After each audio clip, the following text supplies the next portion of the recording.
তবে সবকিছুতে একটা বিপদের সংকেত আপনারা পাবেন। সজীব আজাদ জয় বলেছে কি -2। তারেক জিয়া নিজের অপারগতা স্বীকার করছে গত 2 দিন আগে। সবকিছু নিয়ে একটা গুমট পরিস্থিতি। আবার এখানে জামাতিরা তো লেগেই আছে একের পর এক, শুধুমাত্র কি দাও, রায় দাও, ফাঁসি দাও, রায় দাও, ফাঁসি দাও। এর ভিতরে এই কোর্ট এগুলো নিয়েও ইন্টারন্যাশনালি কেউ খুশি না। এদিকে আপনার কমনওয়েলথ কিন্তু বহুত বড় সংস্থা। কমনওয়েলথ বলে দিয়েছে যে আপনার আওয়ামী লীগ ছাড়া নির্বাচন হবে না। বিশ্বের বিভিন্ন দেশ বলছে নির্বাচন হবে না। খলিল সাহেবের আন্ডার প্যান্ট ছাড়া লুঙ্গি পরে দৌড়াদৌড়ি, এই দেশ ওই দেশ।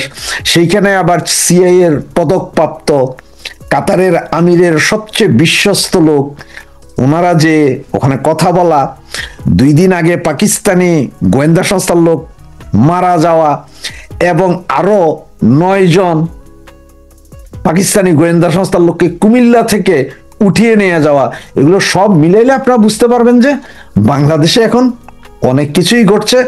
অনেক কিছু আমরা দেখতে পাচ্ছি, অনেক কিছু দেখতে পাচ্ছি না। ওই যে বলে একটা ডিপ স্টেটের খেলা বলেছিলেন, আমরা বলছিলাম ডিপ স্টেট, সব দেশেরই ডিপ স্টেট আছে। আর ডিপ স্টেটের খেলাটা এমন যে আপনি ঘটনা সত্য, প্রমাণ নাই, আপনি প্রমাণ করতে পারবেন না। ঘটনাটা সত্য কিন্তু আপনি প্রমাণ করতে পারবেন না যে এই ঘটনা কে ঘটাইলো, কখন ঘটলো, কি ঘটলো। আর যখন এই গোয়েন্দা সংস্থার লোকগুলোকে ধরা হয়, মারা হয়, নিয়ে যাওয়া হয়, তখন কিন্তু কোনো দেশ স্বীকার করে না যে এটা আমাদের গোয়েন্দা সংস্থার লোক ছিল, কারণ এতে তাদের চরিত্র বরবাদ হয়ে যায়। তাই দেখেন খেলা চলছে, সাহস হারানোর দরকার নেই। আওয়ামী লীগ কর্মী সমর্থকদের সাহস হারাবেন না, দেখতে থাকেন। আসলেই খেলা জমেছে। আগামী এই যে আজকে এই মুহূর্তে 1 ডিসেম্বর, আমি আপনাদেরকে এরও আগে বলেছিলাম যে 16 ডিসেম্বর আমাদের বিজয় দিবস। 1971 সালে যা ঘটেছিল হয়তো সেরকম আরেকটি ঘটনা আমরা চাক্ষুষ করব। তখন হয়তো আমাদের বাপদাদারা দেখেছিল, এবার হয়তো আমরা দেখে যাব। এবং তারেক রহমানের উনি ভবিষ্যতে প্রধানমন্ত্রী হলে, নেতা হলে কোন ধরনের একটা চরিত্র হবে সেটা কিন্তু ওই সময় কিন্তু গড়ে উঠছিল। হ্যাঁ, এই জায়গাটা যদি আমরা খেয়াল না করি, আমরা কিন্তু আজকে তারেক রহমানের যে তারেক রহমানকে নিয়ে সারা দেশে, বাংলাদেশে যে হাস্যরসের উদ্ভব হচ্ছে, মানুষ যে টিকা টিপ্পনি কাটছে, এটা কিন্তু তারেক রহমানের ওই জায়গাটা না দেখলে আমরা বুঝতে পারবো না। তারেক রহমান তখন রাষ্ট্র শাসনের ক্ষেত্রে কি করলেন, দেখা গেল যে রাষ্ট্রকে উনি, ওনার বন্ধু গিয়াসউদ্দিন আল মামুন ইত্যাদি রাষ্ট্রযন্ত্রকে আপনার আনন্দ উপভোগের একটা হাতিয়ার হিসাবে ওনারা কিন্তু তৈরি করলেন উনি আনন্দ উপভোগের হাতিয়ার। এগুলো অনেক কিছু আছে, আমি আসলে এখানে গীবত গাইতে আসি নাই। তারেক রহমান তার বন্ধুরা কি ধরনের আনন্দ, কোথায় গাজীপুরে বাড়ি, কি বাড়ির নাম আছে, ওগুলো আছে, ওনারা যে আনন্দ উপভোগ করতেন এটা কিন্তু সর্বজন বিদিত, দুর্নীতি সর্বজন বিদিত। তারপরে যেটা সর্বজন বিদিত ছিল সেটা হলো তারেক রহমান একান্তভাবে জামাতের অনুগত, অর্থাৎ জামাতকে উনি বলেছিলেন যে জামাত এবং বিএনপি হলো এক মায়ের পেটের দুই সন্তান, দুই ভাই। তারেক রহমান ভবিষ্যতে কোন ধরনের নেতা হবেন সেটা কিন্তু আমরা এই 3টা জিনিস থেকে বুঝতে পারি। সেখানে সবচেয়ে আমি 3 নম্বর যে কারণটা বললাম যে উনি যে মৌলবাদীদের সাথে, অর্থাৎ দেখা গেল ওনার টেন্ডেন্সিটাই হলো মৌলবাদের দিকে। ওনার রাজনৈতিক কতগুলা বৈশিষ্ট্যের মধ্যে একটা হলো যে মৌলবাদকে উনি খুব ভালোবাসেন, উনি মৌলবাদের দিকে মানে উনি একেবারে আপনার মেরুকরণ ওনার হয়।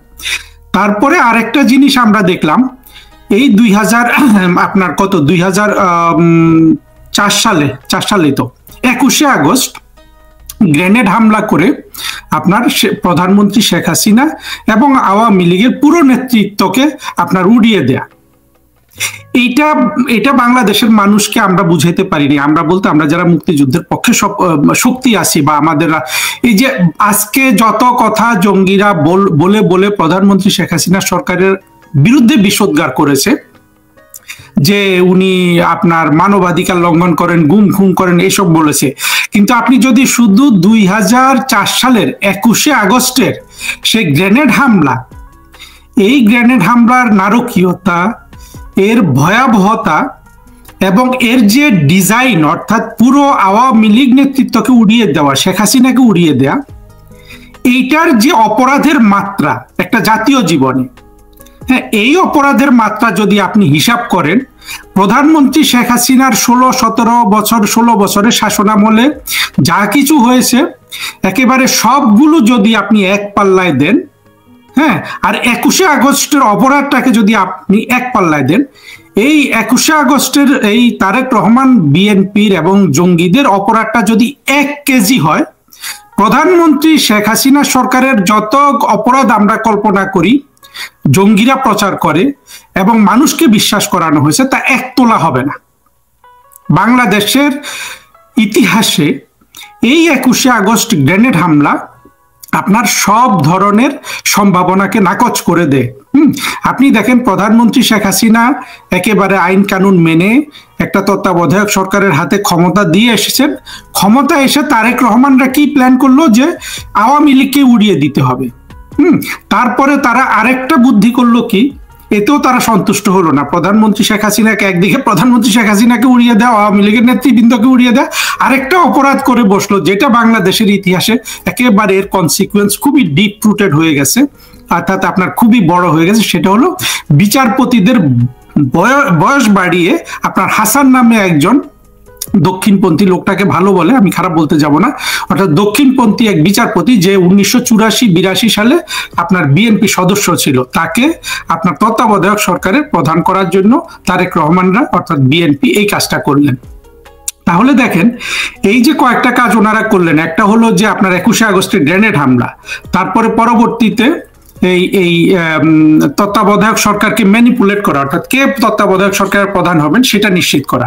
এই দুটোর মাধ্যমে আসলে 1990, 91, 92 সালে যেই একটা বাংলাদেশের একটা আকাঙ্ক্ষা জন্ম নিয়েছিল যে বাংলাদেশে একটা মোটামুটি দ্বিদলীয় শাসন ব্যবস্থা কায়েম হবে, গণতান্ত্রিক নির্বাচনের মাধ্যমে ক্ষমতা হস্তান্তর হবে, এটা বিএনপি এখন এবং তখন যেহেতু তারেক রহমান সবকিছুর নিয়ন্ত্রণে, বলতে হবে যে আমরা তারেক রহমান, খালেদা জিয়া, ইনারা দুইজন মিলে এই সম্ভাবনাটাকে সম্পূর্ণরূপে মেরে ফেললেন। 21শে আগস্টের গ্রেনেড হামলা করলেন, আপনার বিচারপতি হাসানের বিচারপতিদের বয়স বাড়িয়ে, অর্থাৎ প্রধান বিচারপতি যাতে কেএম হাসান হতে পারেন সেটা নিশ্চিত করলেন এইভাবে। তারপরে তার এই অর্থাৎ তখনকার আমরা যারা, আপনি তো আমারও বড়, আমরা কিন্তু জানি যে 2006 সালে বিএনপি জামাত কোন ধরনের আপনার ম্যানুভার করছিল, কত ধরনের কৌশল করছিল পুনরায় ক্ষমতা আসার জন্য, এবং যার প্রেক্ষাপটে আপনার হলো 1-11 ইত্যাদি হলো। তা আমরা এখানে তারেক রহমানকে দেখেন, তারেক রহমানের, আমি দুঃখিত, উনি অনেক মানুষের প্রিয় নেতা বাংলাদেশের, এটাও আমাদের দেশের জন্য দুঃখজনক যে আপনার মুসলিম লীগ গুলা সব বিএনপিতে এসে জড়ো হয়েছে। আমরা বলি যে আমরা মুসলিম লীগ ধ্বংস হয়ে গেছে, এটা হলো বাংলাদেশের সাধারণ মানুষের একটা অবুঝ হিসাব। আসলে মুসলিম লীগ বাংলাদেশে কখনোই ধ্বংস হয় নাই। মুসলিম লীগটা 1970 সালে যারা আপনার বঙ্গবন্ধুকে বা আওয়ামী লীগকে ভোট দেয় নাই, এই মুসলিম লীগের সমর্থকরা পরবর্তীতে খন্দকার মোশতাক, জিয়াউর রহমানের মাধ্যমে এরা কিন্তু বিএনপি নামে, অর্থাৎ আসলে পুরোপুরি একটা মুসলিম লীগ প্রতিষ্ঠা করে ফেললো। এই মুসলিম লীগটার নাম বিএনপি, আমরা যেটা বিএনপি হিসাবে চিনি এটাই কিন্তু আসলে মুসলিম লীগ, যেই মুসলিম লীগকে সবাই বলে যে পর্দা থেকে ভ্যানিশ হয়ে গেছে। এইটা হলো বাংলাদেশের মানে আমি কি বলবো, মানে যে লেখাপড়া করা লোকজনই তো থেসিস টিসিস লেখে এগুলা যে আপনার মুসলিম লীগ গায়েব হয়ে গেছে। এইটা হলো, আর একটা হলো আপনার মানে না বোঝা অথবা অন্তর্দৃষ্টিটা না থাকা, রাজনীতি পর্যবেক্ষণের। এই মুসলিম লীগ বিএনপি তারা আপনার বাংলাদেশে যে দ্বিদলীয় নির্বাচন ব্যবস্থা সেটা সম্পূর্ণরূপে ধ্বংস করে দিল। পরবর্তী ইতিহাস আমরা জানি। তা আমরা তারেক রহমানের এখানে আমি সংক্ষেপে যেটা বললাম সেটা কি দেখা যায়, তারেক রহমানের সবসময় কিন্তু একটা আপনার ষড়যন্ত্রের মধ্যে ওনার মন যায়, অর্থাৎ ওনার চরিত্রের মেরুকরণটা দেখবেন, জঙ্গিবাদের দিকে ওনার মন যায়, তারপরে অপরাধ, নানান ধরনের অপরাধ, দুর্নীতি থেকে শুরু করে, অর্থাৎ তারেক রহমানকে পর্যবেক্ষণ করা খুবই জরুরি আমাদের। পরবর্তীতে তারেক রহমান অবশ্যই সাফারিং ছিল, জেলে গেছেন, ইত্যাদি হয়েছেন, কিন্তু এবং উনি অনেক সুন্দর সুন্দর কথাও বলেছেন, কিন্তু আমরা কখনোই ওনার মানে দেহের ভাষাতে ওনার যে একটা নিষ্ঠুরতা আমরা আবিষ্কার করেছিলাম 21শে আগস্টের গ্রেনেড হামলায়, উনি আওয়ামী লীগকে উড়িয়ে দিতে চেয়েছিলেন, ওনাকে যদি ভালোভাবে পর্যবেক্ষণ করেন, ওনার ওই দেহের ভাষায় এই নিষ্ঠুরতাটা, এই যে চক্রান্তমূলক অপরাধ প্রবণতামূলক, যে আপনার একটা শিশু সুলভ অপরাধ প্রবণতা, শিশু বলতে তো উনি তো আর শিশু না, অর্থাৎ রাজনৈতিক শিশু বলা যায়, এই যে রাজনৈতিক শিশু সুলভতা, বারবার চক্রান্তের দিকে ওনার মাইন্ডসেটটা চক্রান্ত, অপরাধ, জঙ্গিবাদ, এই যে কয়েকটা জিনিসের আপনার ঘোট পাকিয়েছে, এই ঘোট ওনাকে আজকে এমন একটা অন্ধকার জায়গায় নিয়ে গেছে যেখান থেকে উনি বিভিন্ন শক্তির ক্রিয়নক হয়ে গেছেন, যার কারণে উনি এখন ওনার মায়ের মৃত্যুর সময় বলুন বা শেষ শয্যা বলুন বা চরম অসুস্থতার সময়ও বাংলাদেশে আসতে পারেন না। আপনি একটা কথা বলেছিলেন যে বিচারপতি লতিফুর রহমান, আমি হাসছিলাম, শেয়ার করি একটা ঘটনা আর কি। বিচারপতি লতিফুর রহমান যখন প্রধান বিচারপতি, তো আওয়ামী লীগ ক্ষমতায়, ইনক্লাবে বাংলাদেশের জাতীয় সঙ্গীত পেরোডি করে একটা পেরোডি ছাপা হলো, সেটা তখন তার বিরুদ্ধে রাষ্ট্রদ্রোহ মামলা হয়েছিল এবং ইনক্লাবের সম্পাদক জামিনের জন্য হাইকোর্টে এসে আশ্রয় নিয়েছেন। রাত হয়ে গেছে, তো তখন ওনার জামিনের ব্যবস্থা করতে হবে, বিচারপতিরা তার বাড়িতে এটা করতে পারেন, এটার জন্য কোর্টে আসতে হয় না। কিন্তু ওই বিচারপতি বাড়িতে করতে রাজি হলেন না, তার বাড়িতে একটা 6 তলা ভবন উঠছিল, ওইটা উনি, সাংবাদিকরা ওই বাড়িতে গেলে দেখে ফেলবে, উনি কোর্টে আসতে চাইলেন, উনার গাড়ির ড্রাইভার নেই। উনি প্রধান বিচারপতি লতিফুর রহমানকে বললেন, মওদুদ সাহেব গাড়ি পাঠিয়েছেন, আমি ওই গাড়িতে আসবো। মওদুদ সাহেব আসামির পক্ষের উকিল, লতিফুর রহমান বললেন ওনার গাড়িতেই আসেন। বিচারপতি আসামি পক্ষের গাড়িতে এসে হাইকোর্টে এসে ইনক্লাব সম্পাদককে জামিন দিলেন। এই ধরনের দৃষ্টান্ত কিন্তু ওনারা আগেই করছিলেন, মানে কোন ধরনের নৈতিকতা তার মধ্যে ছিল না, আসলে নৈতিকতাও ছিল না এবং জঙ্গিবাদের প্রতি আচ্ছন্ন একটা লোক ছিল, এইগুলাই ছিল না সেটা। এখন যে পরিস্থিতি বাংলাদেশের, আপনার মনে কোন দিকে যাচ্ছে বাংলাদেশ? বাংলাদেশের সমূহ ক্ষতি 2024 সালে হয়ে গেছে। আপনার এমন একটা ক্ষতি হয়েছে, বাংলাদেশের তথাকথিত শিক্ষিত, অশিক্ষিত, মূর্খ, আপনার জঙ্গি, তারপরে আপনার বাম দল বিভিন্ন, তারপরে বিভিন্ন সেকুলার এবং সুশীল নামের লোকগুলা সবাই মিলে আপনার এই জামাত এবং হেফাজত এবং হিজবুত তাহরির, এরা যে ষড়যন্ত্রটা করলো, এদের সাথে যোগ দিল। সেই যোগ দেওয়াতে সবচেয়ে বড় মাসেল, অর্থাৎ ভাড়াটে সৈনিক হিসাবে খাটলো হলো বিএনপি, বড় আশা করে যে তাড়াতাড়ি ক্ষমতায় চলে আসবে। এই ধরনের একটা আপনার সবার চোখের সামনে, হ্যাঁ, আপনার আমাদের হাত পা চোখ কান থাকা সবগুলো মানুষের সামনে যদি এত বড় ধরনের একটা অন্যায় হয়ে যায়, এবং যেই জঙ্গিরা, অর্থাৎ যেই ইনোসেন্ট হিউম্যান বিং গুলা পৃথিবীতে কারো শান্তি দিতে চায় না, নিজেরাও শান্তিতে থাকতে চায় না, যাদের একমাত্র আকাঙ্ক্ষা একটা আপনার এনার্কি বলুন, নৈরাজ্য বলুন, এগুলার মাধ্যমে যেটাকে তারা জিহাদ বলে, এই বলে মরে যাওয়া, এই মানুষগুলাকে ঘাড়ে চড়ে সবাই যেই উত্থানটা করালো জঙ্গি, এরপরে আসলে বাংলাদেশ কেন, কোনো দেশেরই এই যে একটা অপরাধ তারা করে ফেললো সবাই মিলে, এই অপরাধের এবং মানুষ, আপনি যদি বলেন যে ওইখানে যদি মানুষের যদি অংশগ্রহণও থাকে, সেই মানুষগুলোকে এই অপরাধের শাস্তি পেতেই হবে। এই শাস্তিটা, এটা আমি কোনো ফিলোসফাইজ করছি না, এই শাস্তিটা এমন নয় যে তুমি আমাকে মারছো, তোমাকে আল্লাহ মারবে, এই শাস্তির কথা আমি বলছি না। মানে নৈতিকতার প্রশ্ন না, প্রশ্নটা আর একটু গভীর হলো যে আপনার রাজনীতিটা না বোঝা, অর্থাৎ একটা দেশের জন্য বর্তমান কালে কোন ধরনের রাজনীতিটা আপনার সঠিক, সেই রাজনীতিটা মানে সেই সঠিক রাজনীতিটাতে না গিয়ে একটা মিথ্যা বানোয়াট জঙ্গিবাদের রাজনীতিতে প্রবেশ করা, জঙ্গিদের সহযোগী হওয়া, এই যে অপরাধটা করেছে, এই অপরাধটা হলো আপনার চরম ভুলে ভরা। এই ভুলগুলোর মাসুল বাংলাদেশের মানুষকে দিতে হবে, এবং কতটা দিতে হবে সেটা এখন নির্ভর করে যে আপনার এমন ভাবে ব্যাপকভাবে বাংলাদেশে যারা ম্যাটার করে, একমাত্র আওয়ামী লীগ ছাড়া এরা সবাই যে জায়গায় জড়ো হয়েছে, এদের তো মনে করেন যে আপনি মতিউর রহমান, এই যে প্রথম আলোর মাহফুজানা মতিউর রহমান, ওদেরও কিন্তু আপনার প্রচন্ড ইগো কাজ করে যে এই দেশের মানে এই দেশের মানে আমরা হলাম হর্তাকর্তা, আমাদের ইন্টেলেকচুয়াল কি বলবো, আমাদের মানে এই দেশের যা কিছু ইন্টেলেকচুয়াল পাওয়ার সেটা তো মতি মনে করে যে আমি সাপ্লাই করি। এখন মতি যে এই জঙ্গিবাদের সাথে আপনার জড়ো হয়ে গেল, তো মতির ইগোটা কাজ করে না যে এখানে সবাই তো স্বীকৃতি দেয় মতিকে যে সে বাংলাদেশের ইন্টেলেকচুয়াল পাওয়ারটা সে সাপ্লাই করে, তাহলে সে চাইবে যে এই জঙ্গিবাদে সে যেভাবে দেখতে চাইছিল সেটা আরো কিছুদিন যাক। মাহফুজ আনাম চাইবে বা দেবপ্রিয়রা চাইবে, আর সবার আগে ইউনুস চাইবে। ইউনুস তো ইউনুস অবশ্যই যে অপরাধ করে ফেলেছে সেটার তো আপনার কি বলবো, তার চেয়ে অনেক লক্ষ ভাগের 1 ভাগ অপরাধ করে মানুষ গণপিটুনির শিকার হয়। হ্যাঁ হয়, তো ইউনুস জানে না এগুলো। তো এদের সবার যে ইগোটা আপনার বাংলাদেশকে কোন জায়গায় কোথায় গিয়ে নিবে, আমার ধারণা সামনে 1-2 মাসে অনেক কিছু পরিষ্কার হয়ে যাবে।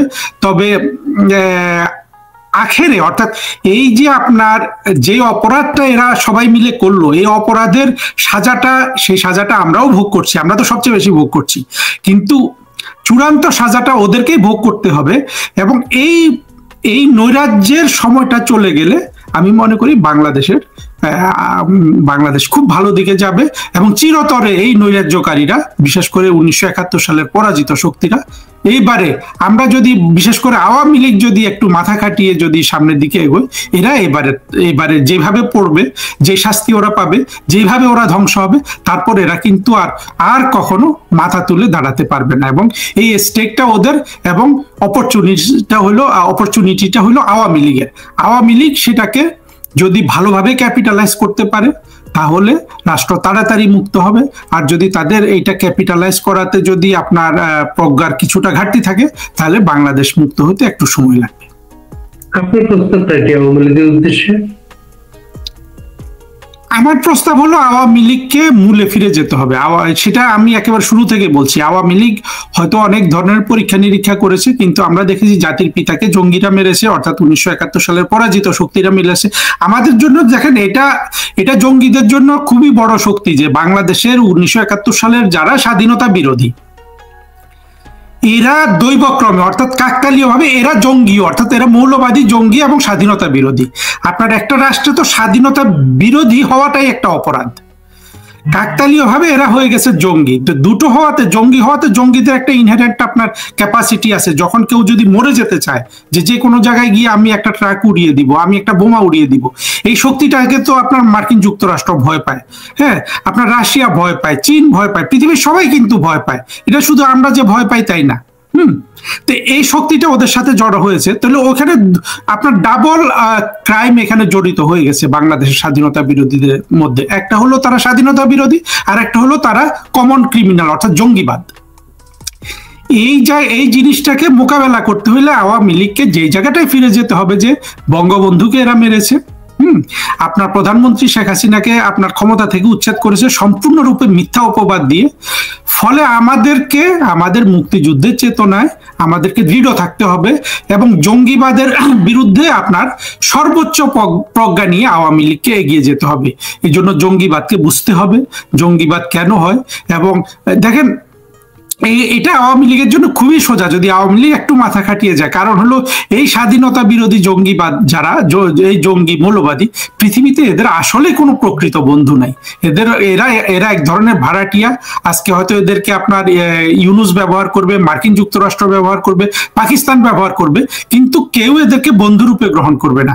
কিন্তু আমাদের মুক্তিযুদ্ধের চেতনায় আমাদের যে আদর্শ যে আপনার ধর্মনিরপেক্ষতা, অসাম্প্রদায়িকতা, প্লুরালিজম, ইনক্লুসিভনেস, আমাদের এটা হলো সারা পৃথিবীর স্রোতের সাথে আপনার মগ্ন একটা আদর্শ। এইটাকেই যদি আওয়ামী লীগ মনে করে যে আমার কম্পাস, অর্থাৎ আমার ভবিষ্যতে পথ চলার কম্পাস হলো আমার এই ধর্ম নিরপেক্ষ আদর্শ, আমার অসাম্প্রদায়িক আদর্শ, আমার মুক্তিযুদ্ধের আদর্শ, এইটার পাথরে, এই কোষ্ঠী পাথরে আমার সবকিছু যাচাই হবে।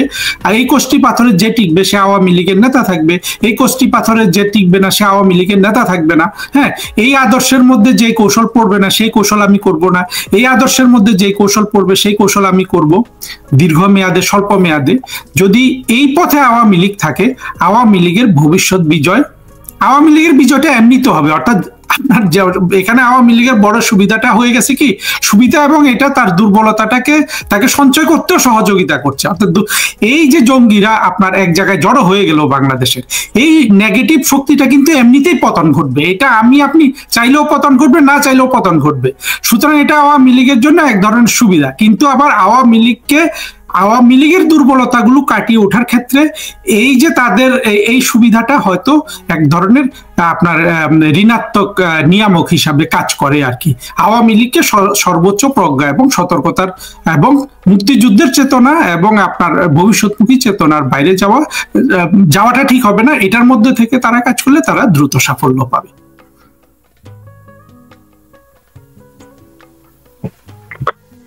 আপনার কথা শুনতে শুনতে একজন দর্শক লিখেছেন, তার নাম হচ্ছে মুহিদুর রহমান জনি। অনেক আগেই বলেছি, আওয়ামী লীগের নেতা কর্মী সমর্থকদের বেশিরভাগই শত্রুর সাথে যেটা করা দরকার সেটা করে বন্ধুর সঙ্গে, আর বন্ধুর সঙ্গে যেটা করা দরকার সেটা করে শত্রুর সঙ্গে। ফলাফল হিসেবে সুসময় পায় কিছু দুধের মাছি, কিন্তু দুঃসময়ের প্রথম দিকে কোনো বন্ধু খুঁজে পায় না। পরবর্তীতে প্রিয় দলের দুরবস্থা দেখে দলকে প্রকৃতপক্ষে ভালোবাসা সাধারণ কর্মীরা সোচ্চার হয় এবং দলের সুসময় ফিরিয়ে আনে। তখন আবার সেই একই ঘটনা পুনরাবৃত্তি হয়, দুধের মাছিরা এসে ভিড় করে, যেগুলো আপনি বলেন। জি না, উনি যেটা বলছেন এটা তো আসলে আমরা যদি 1972 সাল থেকে আমরা যদি দেখি, এই কথাগুলোর তো সত্যতা আছে। তবে আমার ধারণা বর্তমানে আওয়ামী লীগ নেতৃত্ব, যেহেতু প্রধানমন্ত্রী শেখ হাসিনাকে আল্লাহ বাঁচিয়ে রেখেছে, উনি তো ত্রিকাল দর্শন করেছেন, তাই না? এবং আমি দৃঢ়ভাবে বিশ্বাস করি উনি এবার অতীতের আর আসলে এগুলো ভুল নয়। আমি যে জিনিসটা বলতে চাই, প্রধানমন্ত্রী শেখ হাসিনা বলুন, বঙ্গবন্ধু বলুন, তারা যে ধরনের বাংলাদেশটা তৈরি করতে চেয়েছিলেন সবাইকে নিয়ে, এমনকি স্বাধীনতা বিরোধীদেরকেও বঙ্গবন্ধু তো মানে মানবতা বিরোধী অপরাধ যারা করে নাই, বাকি স্বাধীনতা বিরোধীদের উনি একটা সাধারণ ক্ষমা দিয়েছিলেন। কিন্তু এই মানবতা সাধারণ ক্ষমতা উনি যাদেরকে দিয়েছিলেন, এটা যদি মৌলবাদী জঙ্গিবাদী গোষ্ঠী না হতো তাহলে কিন্তু ওরা ভালো হয়ে যেত। কিন্তু ওরা তো মনে মনে ওই মানবতা বিরোধী অপরাধটা করতে চায়, ফলে বঙ্গবন্ধুর ওই জায়গাটায় ওই ক্ষমাটাকে ওরা যেভাবে নিয়ে বঙ্গবন্ধুকে মেরে ফেললো। প্রধানমন্ত্রী শেখ হাসিনার ক্ষেত্রে এটা আমরা গত 24 সালের আগস্টের পর থেকে দেখেছি না, এই মৌলবাদী শক্তি কত ভয়ানক হতে পারে, কত নিষ্ঠুর হতে পারে। এবং আমরা তারেক রহমানের 21 আগস্টের গ্রেনেড হামলা দেখেছি না। আওয়ামী লীগের নেতারা, কর্মীরা, আওয়ামী লীগের সরকার কখনো কি এই ধরনের তাণ্ডব, এই ধরনের ভয়াবহ কখনো বাংলাদেশে কায়েম করেছিল? করে নাই। তারা যে জায়গায় ব্যর্থ হয়েছে সেটা হলো এই যে পিনাকি বলেন, ইলিয়াস বলেন, এদেরকে নিয়ে এবং ভারত বিরোধিতা একটা জজবা তুলে, একটা মিথ্যা জিকির তুলে, হাজার হাজার মিথ্যা কথা বলে বাংলাদেশের মানুষের যে মগজ ধোলাই করেছে, এই মগজ ধোলাইয়ের বিরুদ্ধে আওয়ামী লীগ সরকার কোনো প্রতিষেধকটা দেখাতে পারেনি, যেটা আসলে অত্যন্ত দুঃখজনক। এবং ভবিষ্যতে যাতে এই ধরনের আর কিছু না হয়। আর আপনার জঙ্গিরা সবসময় কিন্তু ক্রিয়েটিভ, ওরা এই একটা বদ্ধ জায়গা যেখানে আসলে ক্রিয়েটিভিটির কোনো সুবিধা নাই, কিন্তু ধ্বংসের ক্ষেত্রে এরা যত ধরনের ক্রিয়েটিভ জিনিস আবিষ্কার করে সেই সম্পর্কে সবসময় আসলে সচেতন থাকা দরকার। এবং ওরা 5 হাত গেলে 10 হাত সামনে গিয়ে ওদেরকে যাতে ধ্বংস করে দেওয়া যায়, সেইভাবে আপনার সব ধরনের কলা কৌশল রপ্ত করা দরকার এবং বের করা দরকার। সৈকত হাসান বলে আরেকজন লিখেছেন, আওয়ামী লীগ তার সংবিধানের মূল 4 নীতি থেকে সরে গেছে, এ ব্যাপারে আপনার পরামর্শ কি? সংবিধানের মূল 4 নীতির মধ্যে আপনার তখনকার সময়ে সাথে এখনকার একটু জিনিসটা আপনার একটু পার্থক্য আছে। দেখুন, আমাদের সংবিধানে যেই 4টা জিনিস বলা হয়েছিল, জাতীয়তাবাদ, গণতন্ত্র, ধর্মনিরপেক্ষতা, সমাজতন্ত্র। আপনি সমাজতন্ত্র নানান ভাবে আমরা দেখেছি। একটা হলো যে সমাজতন্ত্রের একটা আপনার খুবই আপনার চরম পর্যায়ে আছে, যেটা আপনার সোভিয়েত রাশিয়া বা এই কিছু কিছু দেশে কায়েম হয়েছিল, ওটা আসলে কার্যকর কিছু না। আবার আমরা এখন যদি অস্ট্রেলিয়া আপনার দেশ বা আরো কিছু দেশ দেখি, তারা এক ধরনের দুটোর মাঝামাঝি একটা পদ্ধতিতে চলে, অর্থাৎ এক ধরনের আপনার কল্যাণ রাষ্ট্র, আরেক দিক থেকে গণতান্ত্রিক এবং পুঁজিবাদী ব্যবস্থা। এটাই বর্তমানে টেকসই মনে হয়। তারপরে আপনার জাতীয়তাবাদ আছে, আর গণতন্ত্র, ধর্মনিরপেক্ষতা। আমাদের এই যে চারটা কথাকে আপনি যদি একটা কথায় যদি বলতে চান যেটাতে সবকিছু আছে, সেটা হলো কিন্তু ধর্মনিরপেক্ষতা। আপনি গণতন্ত্র কিন্তু আমরা এই জিনিসটা আওয়ামী লীগের মূল প্রবলেমটা হলো কি জানেন, তারা রাস্তা ঠিক আছে কিন্তু রাস্তাটাকে তারা মুখের বাণীতে প্রকাশ করতে পারে না। এটা আমি কোথাও দেখি না। এমনকি আমি যে এই প্রধানমন্ত্রী শেখ হাসিনার বর্তমানে যে ইন্টারন্যাশনাল এক্সপোজার, সেখানেও কিন্তু ওই জায়গাটা আমরা হিট করতে পারছি না, যে আমরা যে আপনার একটা সঠিক রাস্তায় আছি, আমরা যে এই যুদ্ধটা বাংলাদেশে এই যে জঙ্গি মৌলবাদী শ্রেণী এদের বিরুদ্ধে যুদ্ধ করে বাংলাদেশটাকে বঙ্গবন্ধু প্রতিষ্ঠা করেছিলেন। হ্যাঁ, এই ন্যারেটিভটাকে দাঁড় করানো খুবই দরকার। সেই জায়গায় আপনার এই ন্যারেটিভটা, আমি প্রশ্নটা ভুলে গেছি, আর একটু রিপিট করবেন? আমি মূলনীতি থেকে সরে গেছে, বুঝতে পেরেছি। মূলনীতি ওই যে ৭২ সংবিধানে যে 4টা মূলনীতির কথা বলা হয়েছে, আপনার 4টা মূলনীতির মধ্যে একমাত্র ধর্মনিরপেক্ষতার মধ্যে সবগুলি আছে। অর্থাৎ আপনার এখানে গণতন্ত্র আছে, আপনি যদি ধর্মনিরপেক্ষতা বাদ দিয়ে গণতন্ত্র বলেন সেখানে কিন্তু গণতন্ত্র নেই। অর্থাৎ অসাম্প্রদায়িকতা এবং ধর্মনিরপেক্ষতা এটা হলো পৃথিবীর স্রোত। এইটাতে সব ধরনের আপনার ওই ৭২ সংবিধানের ওই 4টা মূলনীতিকে যদি এক শব্দে বলতে হয়, ওটা বলতে হবে ধর্মনিরপেক্ষতা। ওইটাকে আওয়ামী লীগের আঁকড়ে ধরে থাকতে হবে। এবং আওয়ামী লীগের নেতৃত্বের মধ্যে যেটা দেখা গেছে আগে, যেটা আমরা দেখেছি যে তারা বাংলাদেশের অর্থাৎ এত বিপুল পরিমাণে মুসলিম শ্রেণী যারা আপনার এই জঙ্গিদের দেয়া তথ্য মতে বেহেশতে যেতে চায়, বেহেশতে যাওয়াটাই তো আসলে মূল জিনিস, যে পৃথিবীর যাবতীয় অপরাধ করেও তারেক মনোয়ার বা আপনার এই যে কাজী ইব্রাহিম যেভাবে বলবে সেভাবে তারা বেহেশতে চলে যাবে। এই বিশ্বাসটা থেকে তাদেরকে সরিয়ে আনার জন্য আসলে আমি মনে করি এটা খুবই সম্ভব। কারণ বর্তমানে এই টাউট বাটপার অপরাধীগুলো এত ধরনের মিথ্যা কথা বলেছে, এমন ইসলামকে ওরা এতভাবে ব্যবহার করেছে, সেই জায়গা থেকে সরিয়ে এনে আমরা যদি অন্যান্য দেশের দিকে তাকাই, সেই দেশের মানুষগুলো কিভাবে একভাবে আপনার ধর্মনিরপেক্ষতা হলো কম্পাস, তারপরে এর মধ্যে কিভাবে বৃহত্তর মুসলিম জনগোষ্ঠীকে অ্যাকোমোডেট করে এবং যাদের সহজে বেহেশতে যাওয়ার রাস্তা আছে চায় খুব মনে প্রাণে, সেই বেহেশতে যাওয়ার জন্য তাদের একটা ভালো পথ দেখিয়ে দেয়া। এই ভালো পথ দেখিয়ে দিতে পারলে ওরা সহজে আপনার এই জামাত শিবির হেফাজতের কাছ থেকে ফিরে আসবে। এবং এটার জন্য এটা পরিশ্রমের ব্যাপার, চিন্তার ব্যাপার, পড়াশোনার ব্যাপার সবই আছে, কিন্তু এটা খুবই সম্ভব। এবং বাংলাদেশের আওয়ামী লীগের জন্য এই রাস্তাটাই আপনার নিতে হবে। কারণ হলো এই রাস্তাতেই তো সৌদি আরবের মুসলমানগুলো এখন বেহেশতে যাচ্ছে, মিশরের মুসলমানগুলো বেহেশতে যাচ্ছে, শুধু বাংলাদেশের মুসলমানগুলোকে জামাতের তরিকায় বেহেশতে যেতে হবে, এটা কি যৌক্তিক হতে পারে? আর জামাতের তরিকায় কিভাবে ওরা বেহেশতে যাবে? এত বড় বড় ক্রিমিনাল ওইখানে, সারাদিন ওরা মিথ্যা কথা বলে, মানুষের সাথে সব ধরনের প্রতারণা করে, তারপরে তারা বেহেশতে চলে যাবে? আমরা তাদেরকে তার চেয়ে ভালো পথ দেখাইতে পারি। এই দুই জায়গায় আপনার অ্যাকোমোডেট করতে হবে। অতীতে যেটা হয়েছে, ধর্মনিরপেক্ষতা আওয়ামী লীগের ডিসকোর্সে থাকলেও এই বেহেশতে যেতে চাওয়া সহজ পথে এই মানুষগুলোকে বেহেশতের কোনো রাস্তা দেখাতে না পারা, অর্থাৎ আওয়ামী লীগও জামাতের চোখে রাস্তাটা দেখেছে, জামাত তো জামাতের চোখে দেখেছে, এই জায়গায় এসে আওয়ামী লীগ আপনার তাদের কাছে কৌশলে হেরে গেছে। তারা যদি অতীত আগে থেকেই বিকল্প রাস্তাটা বের করতো, যে আমাদেরও রাস্তা আছে তোমাদের বেহেশতে যাওয়ার জন্য, এবং আমাদের রাস্তাটা অনেক বেশি সঠিক, আমাদের রাস্তাটা অনেক বেশি কার্যকর, এবং আমাদের এই রাস্তায় সঠতা নাই, প্রতারণা নাই, জঙ্গিবাদ নাই, এবং আমাদের এই রাস্তায় খুন খারাপি কেয়স কিচ্ছু নেই।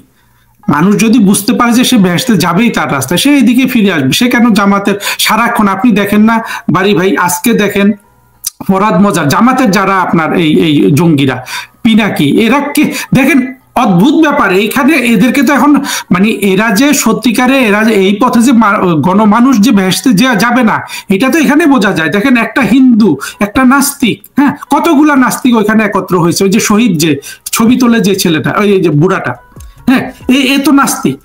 দেখেন এই নাস্তিক গুলা, কাজী ইব্রাহিম, ফরহাদ মজার, আপনি দেখেন আমাদের অত্যন্ত দুর্ভাগ্য, অধ্যাপক জাফর ইকবাল জীবনে কখনো ইসলামের বিরুদ্ধে একটা কথা না বলে, নবীর বিরুদ্ধে একটা কথা না বলে জঙ্গি গেছে কিন্তু তাকে পেছন থেকে আপনার কোপ দিয়ে মেরে ফেলতে। ফরহাদ মজারের কত কবিতা আছে সেখানে নবীকে অপমান করছে, বিবি খাদিজাকে অপমান, তাকে কিন্তু সাতেমে রাসূল করতে কেউ যায় না। তা আমাদের মানুষদের এটা বোঝানো সহজ না। আপনার এই উদাহরণ দিয়ে দিয়েই তো বোঝানো যায়। সে বোঝানোর রাস্তাটা তো আওয়ামী লীগ করে না। সেই রাস্তাটা আওয়ামী লীগও ছেড়ে দেয় আমির হামজার উপর, আপনার জামাতও ছেড়ে দেয় আমির হামজার উপর। আওয়ামী লীগ হয়তো বিচ্ছিন্নভাবে কিছু চেষ্টা করে, কিন্তু সেই চেষ্টাটা কার্যকর না। এইটাই আওয়ামী লীগের জন্য কাল হয়ে গেছে। হ্যাঁ, যে আওয়ামী লীগ এখন দেখেন যে জিনিসটা বলছি, যে দেখেন এখানে আস্তিক নাস্তিক আসলে কোনো বিষয় না। বিষয় হলো একটা অপরাধী চক্র, তারা মানুষকে বোকা বানাচ্ছে, বেহেশতে নিবে, টিকিট দিচ্ছে ইত্যাদি। ওই জায়গা থেকে মানুষগুলোকে আরো উন্নততর আদর্শ দেখিয়ে, উন্নততর ধর্মীয় পন্থা দেখিয়ে বের করে আনা খুবই সম্ভব। এই জায়গাটা একটু মনোযোগ দিতে হবে। আর আদর্শ যেটা তো আছে আওয়ামী লীগের ভবিষ্যৎমুখী আদর্শ, আপনার মুক্তিযুদ্ধের চেতনা, অসাম্প্রদায়িকতা, ধর্মনিরপেক্ষতা, সেগুলো তো আছেই। আওয়ামী লীগের অনেক নেতা এমপি জেলে, আওয়ামী লীগের অনেক নেতা এখনো নিখোঁজ, তাদেরকে আমরা কোথাও এখনো দেখি না, সামাজিক যোগাযোগ মাধ্যমেও না।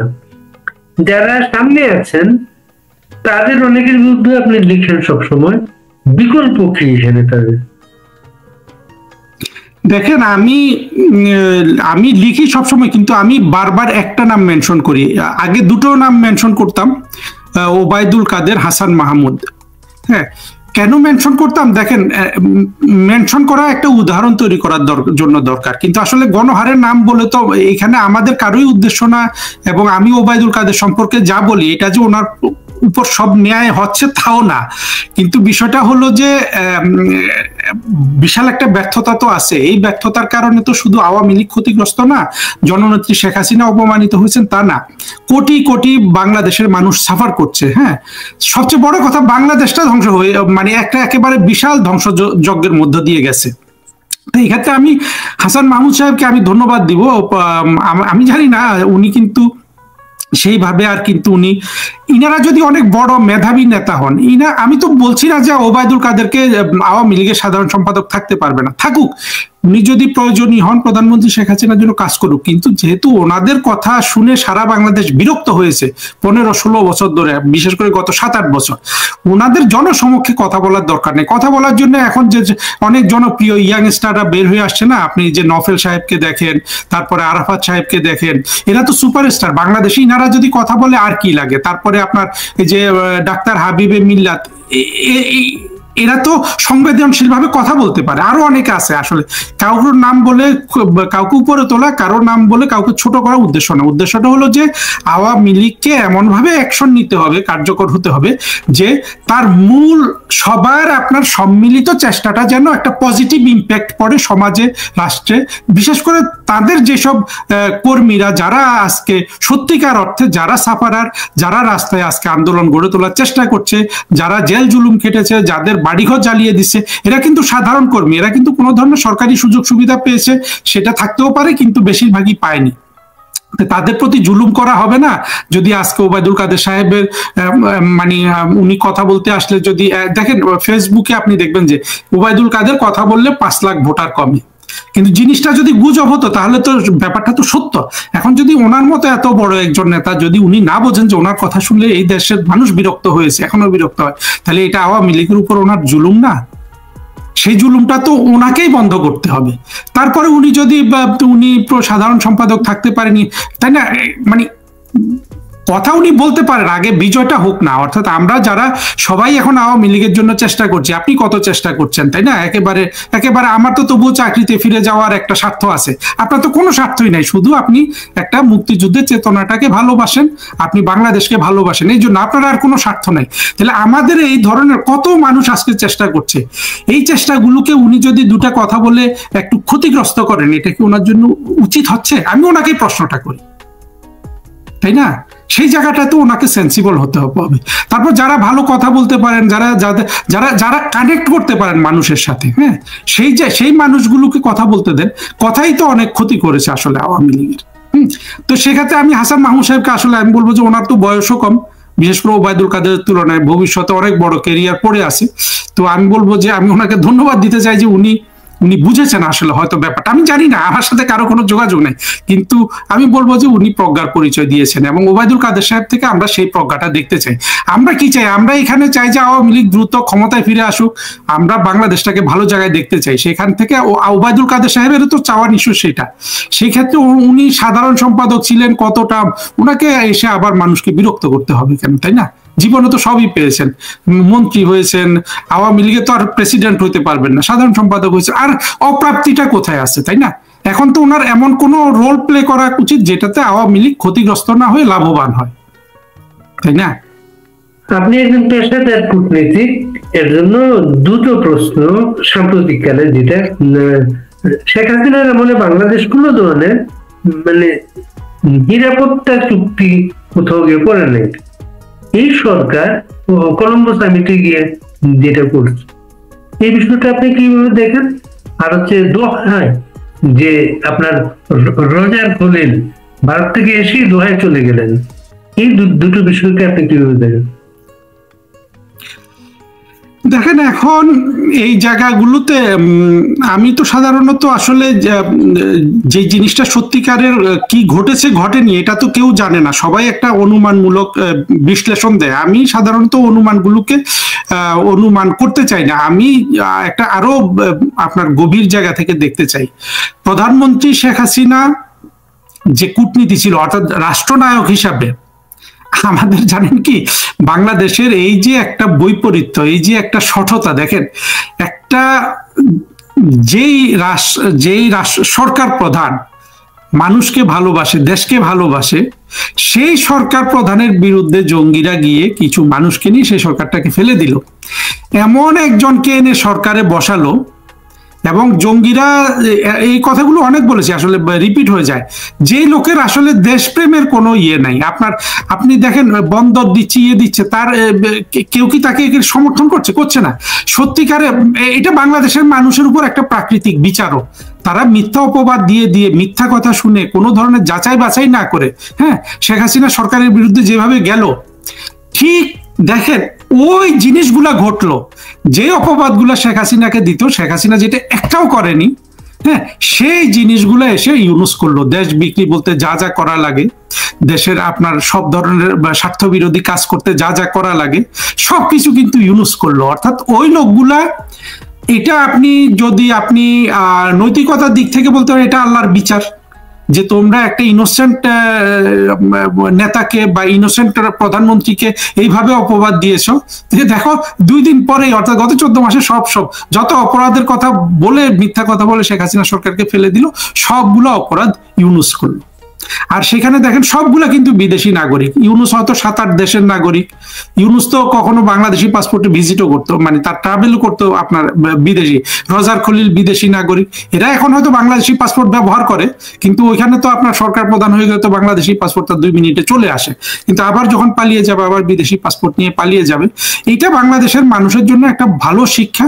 তবে এদেরকে যখন আমরা বিচার করব, বিচারের সময় এই প্রশ্নগুলোর ভালো করে সম্মুখীন করলে, যে বা আপনি যেগুলো বললেন, যত ধরনের গোপন চুক্তি করছে, যত ধরনের রাষ্ট্রবিরোধী কার্যক্রম করছে, এইগুলা ভালোভাবে এই লোকগুলা যখন আপনার ধরা পড়বে, গ্রেপ্তার হবে, ভবিষ্যতে তো হবে কোনো না কোনো সময়, পালিয়ে গেলে এদের অর্থাৎ এদের অনুপস্থিতিতে বিচার হবে। এই বিচারের সময় সবকিছু কিন্তু দালিলিকভাবে আদালতের মাধ্যমে দায়বদ্ধ, মানে লিপিবদ্ধ করা দরকার ভবিষ্যতে।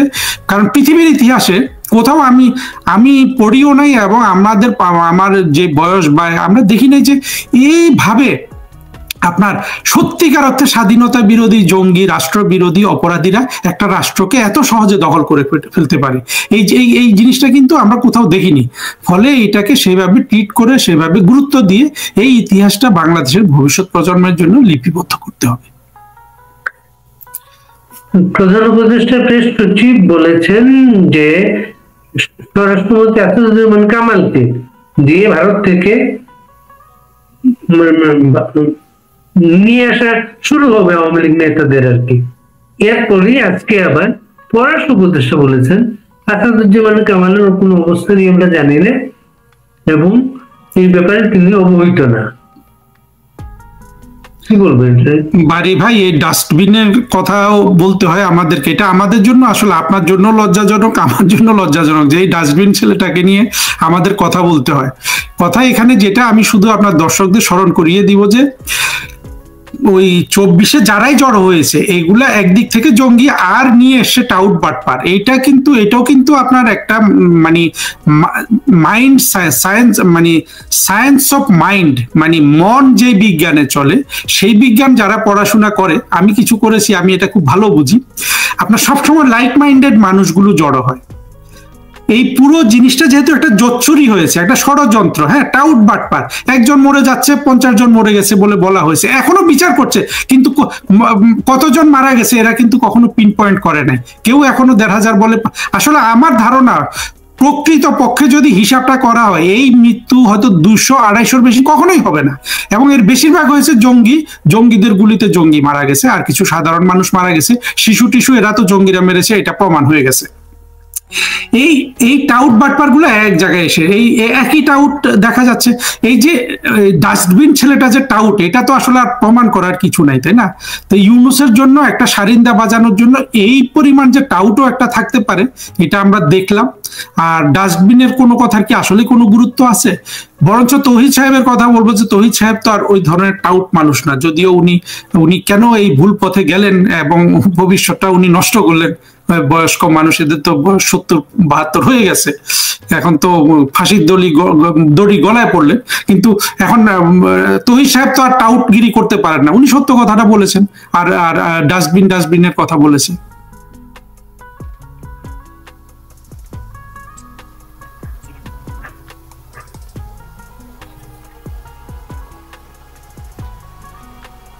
ইন্টারনেট সমস্যা, আপনার কথাটা আটকে যাচ্ছে। জি, আমার কথা কি শোনা যায় নাই? আমার এখানে আমি ক্লিয়ার দেখছি, কিন্তু আপনারটাকে আমি একটু ঝাপসা দেখি মাঝে মাঝে, এটা আমার সমস্যা কি না?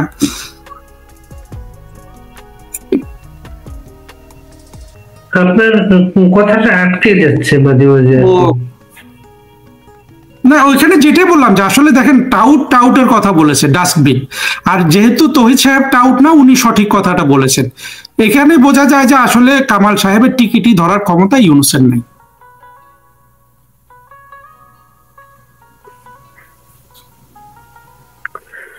সমসাময়িক একটা বিষয় দিয়ে শেষ করি আমরা আজকে। খালেদা দিয়ে তো বয়স হয়েছে, ওনার যে শারীরিক অবস্থা এবং যে সমস্যাগুলো বলা হচ্ছে, ওনার যদি মৃত্যু হয়, এখন রাজনীতিটা কোন দিকে? বিএনপি তার শারীরিক অবস্থার কারণে তার বিজয় দিবসের সমস্ত কর্মসূচি স্থগিত করেছে সে। এখন ওনার আগামী মাসের, মানে আজকে থেকে ডিসেম্বর শুরু হয়েছে, ডিসেম্বর 2nd উইকে তফসিল ঘোষণার কথা। তখন তো এটাও হতে পারে যে খালেদা জিয়া এই পরিস্থিতিতে বিএনপি বলতে পারে এখন ইলেকশন না। আপনার কি মনে হয় সেটা? বিএনপি ইলেকশন না বলবে কি হ্যাঁ বলবে? আসলে বিএনপির কি কোনো ধরনের স্ট্র্যাটেজি আছে? আমি তো দেখি না। বিএনপির রাজনীতি আসলে বর্তমানে সবচেয়ে বেশি আপনার বিপজ্জনক অবস্থায় আছে। আওয়ামী লীগের রাজনীতি, আওয়ামী লীগ মাঠে না থাকলেও আওয়ামী লীগ এখন একেবারে আপনার আকাশে উঠছে, আর বিএনপি কিন্তু চতুর্দিক থেকে আপনার, বিএনপির নেতা কর্মীরা কি এটা ভাববে না যে আমাদের নেতা কেন বাংলাদেশে আসতে পারে না? আপনি যদি খালি চোখে দেখেন, হ্যাঁ, তারেক রহমানের বাংলাদেশে আসার কোনো বাধা কিন্তু নাই। এত বড় দেল, তাকে নিরাপত্তা কে না দিবে? তাহলে এর মধ্যে গভীর কিছু আছে, যেটা হয়তো আমাদেরকে, এখন তারেক রহমান যেটা বলেছেন, উনিও তো কৌশলে কথা বলেছেন, সত্যটা কি আমরা জানি না, কিন্তু যেটা আমি বিশ্লেষণ করে পাই, তারেক রহমান 2001 থেকে 6 পর্যন্ত উনি যে ক্যারেক্টারিস্টিক গুলা দেখিয়েছিলেন, যেখানে অপরাধ প্রবণতা ছিল আপনার একদিক থেকে, আপনার মূল্যবাদ আরেক দিক থেকে আপনার উড়িয়ে দিতে চাও। তখন আর একটা জিনিস আমি কয়েকজনের কাছে শুনেছিলাম যারা রাজনীতির খবর টবর রেখেছিলেন, তারেক রহমানের অপরাধ প্রবণতা, এখন উনি কি সত্যি এই অপরাধ প্রবণতা লালন করেন কিনা সেটা বলা যাবে না, কিন্তু সবাই এই বিশ্লেষণটা করে, যদি 21শে আগস্ট গ্রেনেড মেরে শেখ হাসিনাকে উড়িয়ে দিতে পারতেন, উনি নাকি তার মাকে উড়িয়ে দিতেন। এইটা আমি অনেক প্রাজ্ঞ বিজ্ঞ লোকদের মুখে শুনেছি। নিশ্চয়ই তারেক রহমানকে কেউ এই বুদ্ধি দিয়েছে বা এই জিনিসটা তার সার্কেলে আলোচিত হয়েছে যে দুইটাকে উড়িয়ে দিলে তারেক রহমান হয়ে যাবে বাংলাদেশের সর্বেসর্বা। সুতরাং তারেক রহমান ওই জায়গাগুলা উনি ওই খুব সম্ভবত এই ধরনের মুভি টুভি দেখেন, ওই যে আপনার তুরস্কের দেখা যায় যে এক সুলতান তার 27 জন ভাইকে মেরে ফেলছে, হ্যাঁ, রাজা হওয়ার জন্য, হ্যাঁ, বা ছেলেকে রাজা করার জন্য। এই রাজপরিবারে যে খুনাগুনিগুলিও হয়, অর্থাৎ অন্যকে মেরে ফেলে নিজের নেতৃত্ব নেওয়া, এইটা বোধহয় তারেক রহমান খুব ভালোভাবে রপ্ত করেছিলেন ওনার মনের মধ্যে। ফলে তারেক রহমান নিয়ে আমি তখন রিপোর্ট করেছিলাম 21 আগস্ট ব্রণের হামলা পরে। বিএনপির এক নেতা আমাকে বলেছিলেন তারেক রহমানের প্ল্যান ছিল শেখ হাসিনাকে মেরে ওই পরিস্থিতির দায় দিয়ে তার মাকে ক্ষমতাচ্যুত করে উনি প্রাইম মিনিস্টার হবেন। এই কথাটা তো ছিল, তার মানে হলো যে এটা কোনো না কোনো জায়গায় ছিল তখন। এইটা কিন্তু তারেক রহমানের চরিত্র বোঝার জন্য আজকে যে তারেক রহমান বাংলাদেশে ফিরতে পারছেন না, এই আপনি যদি দেখেন একটা জিনিস কি বাড়ি ভাই, যদি আপনি আমরা যদি কোনো জায়গায় অপরাধের সাথে যুক্ত হয়ে যাই, এখান থেকে কিন্তু সহজে বের হয়ে আসা যায় না। তারেক রহমান সেই অপরাধের বৃত্তে বন্দী হয়ে আজকে তার এই দুরবস্থা, যেখানে ওনার জন্য সব রাস্তা খোলা কিন্তু উনি আসতে পারছেন না। আর খালেদা জিয়ার শারীরিক যে অবস্থা, উনি যদি বেঁচেও থাকেন, আসলে তো ওনার পক্ষে আর কোনো ভূমিকা রাখার কোনো সুযোগ নাই, যতগুলো অসুখের কথা বলা হচ্ছে। সেই দিক থেকে বিএনপি আসলে অস্তিত্বের সংকটে আছে, এবং এই সুযোগটা পুরোপুরি এই যুদ্ধাপরাধী জামাত এরা নিবে। কারণ দেখেন এই জঙ্গি আন্দোলনটা তো জামাত করেছে, তাই না? সেইখানে তারেক রহমানের ছিল সৈন্য ভাড়াটে সৈন্য, তারেক রহমান ওইখানে সৈন্য পাঠিয়েছে, কিন্তু যারা মূল পরিকল্পনাকারী তারা তো এত সহজে ক্ষমতাটা ছেড়ে দিতে চাইবে না। ফলে সব দিক থেকে এখানে বিএনপির জন্য নাজুক অবস্থা। এমনকি বিএনপি যদি ক্ষমতায় আসেও, আপনার যে ষড়যন্ত্রগুলো হচ্ছে, তাতেও বিএনপি ভালোভাবে রাষ্ট্রটা চালাতে পারবে না। কারণ হলো রাষ্ট্র চালানোর জন্য যে নিয়ম কানুন এগুলা দরকার, সেগুলা শেখ হাসিনার আছে, আওয়ামী লীগের আছে। বিএনপির তো নাই কিছু, বিএনপিরও নাই, জঙ্গিদেরও নাই, ওদের পথটাই ধ্বংসের। এরা ধ্বংস কত দেরিতে হবে সেটা দুটো জিনিসের উপর নির্ভর করে। আওয়ামী লীগ কতটা প্রজ্ঞার পরিচয় দিবে, এবং বাংলাদেশের মানুষের আপনার চোখ কান কতটা এখন থেকে খুলবে, অন্তত 24 থেকে তারা শিক্ষা নিবে, এই দুইটার উপর। ফলে বেগম খালেদা জিয়ার মৃত্যু আসন্ন হোক বা উনি বেঁচে থাকুন, বা আসলে উনি আর রাজনীতিতে ভূমিকাটা রাখতে পারবেন না। যদি এখনকার যে ওনার যে শারীরিক অবস্থাটা, এটা যেভাবে মিসহ্যান্ডেলিং হয়েছে, এরপরে ওনাকে সুস্থ করেও কিন্তু খালেদা জিয়ার রাজনৈতিক ভূমিকা রাখার আর কোনো সুযোগ আমি দেখতে পাচ্ছি না। আর খালেদা জিয়া যেহেতু তার ইমেজ যেহেতু তারেক রহমানের চেয়ে অনেক ভালো, যদিও আমার কাছে সেই ইমেজটা খুবই প্রশ্নবিদ্ধ, যেহেতু উনি 15ই আগস্ট জন্মদিন পালন করতেন, কিন্তু তারপরেও সেই ইমেজটা কিন্তু অনেকে ভালো দেখে যে মানে তারেক রহমানের চেয়ে। কিন্তু সেইটা বর্তমানে খালেদা জিয়ার যে শারীরিক অবস্থাটা যেভাবে হ্যান্ডেল করছে বিএনপি, ফলে ওনাকে আবার রাজনৈতিক ভূমিকা তারা আর আনতে পারবে না। অর্থাৎ উনি বেঁচে থাকলেও ওরা এই বিএনপি তাকে আসলে মেরেই ফেললো রাজনৈতিকভাবে। বর্তমান পরিস্থিতিতে ওই ঘটনাটাই ঘটছে। ফলে বিএনপির অবস্থাটা বুঝতেই পারছেন, নেতৃত্বহীন একটা দশা অবস্থা তাদের। ইলেকশনের আগে কি হেরে গেল বিএনপি? আমি তো বলবো বিএনপি, তারেক রহমান যদি আপনার 15 দিনের মধ্যে 5 আগস্টের জঙ্গি উত্থানের পরে যদি উনি 5-10 দিনের মধ্যে বাংলাদেশে যে আসেন নাই, ওখানে তখনই উনি হেরে গেছেন আসলে।